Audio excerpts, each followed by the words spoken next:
La specificità della geologia do cussa de Forcauquier fins a ate din la Vaucluse est que l'uso es fa des safres, une formation qui date do tertiari. Une bonne partie de des provinces est une mar. Il y avait force arène qui sedimentava. Donc, aqui é o depô que sablonous, donc qui devient le sablon, c'est donc cimentam et d'argile. Donc le safre est une mescladisse argile-silice. Et donc, le safre a gaire de solidité, mais pas même.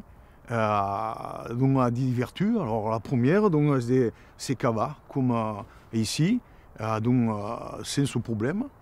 Et ce caduna, Emelouten, une mène d'emploi.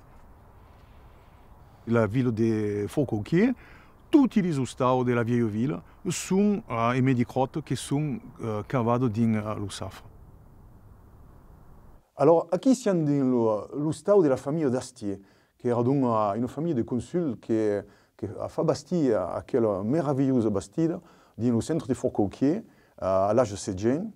Et c'est fort intéressant de voir comment l'imation de l'époque a employé les techniques, les vertus du safre. C'est se servir de la possibilité de cavader sans difficulté, de donner les formes qu'ils voulaient et surtout de faire une économie de la paille parce que justement il y a tellement de safre d'un partout. Le maître maçon qui a bâti encore connaissait donc les limites donc de pouder de porter l'hostal. Et donc ici les forces qui vont caler jusqu'ici dans la crotte sont tellement fortes qu'elles demandent de compléter encore et même pédrer. L'intérêt du safre est donc la possibilité de faire quand on a bien l'envie, quand on a bien le besoin, ce que vous voulez. Si tu cavias que la reine, vous verriez que est force bagnade, donc semblable que tout est juste de tomber d'aigle. Et pas même ici tombe pas d'aigle. Donc à quelle propriété de conserver l'humidité. L'humidité est importante, car autrement le safre se dessèque et se transforme en arène. Les maçons qui ont la connaissance du bâtiment et de la répartition des forces, ici, vont faire des crottes qui sont complètement dans le safre, donc des crottes qui sont dans la forme de la voûte, parce que la répartition est bien juste et donc il n'y a pas de déformation. Et pour marquer au préfère, la crotte est fort résistante.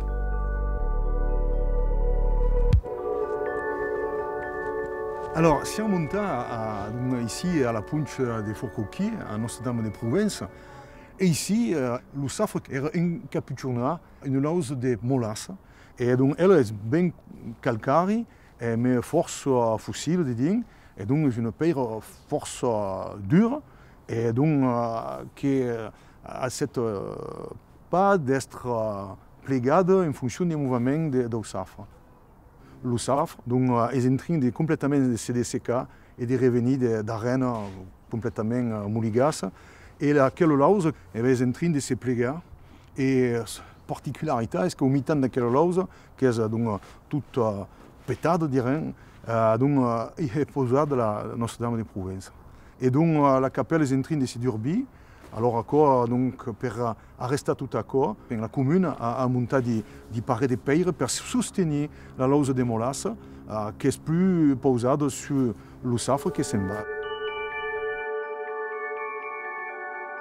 Dans les années de 12 000, il y a eu une grande sécheresse. Le safre a pâti et les votes ont commencé à se durber. Per surveiller tout à coup, on installa des indicateurs de niveau. Le problème de stabilité s'est posé dans la vieille ville, partout quand le basti d'au segle 12 au segle 7.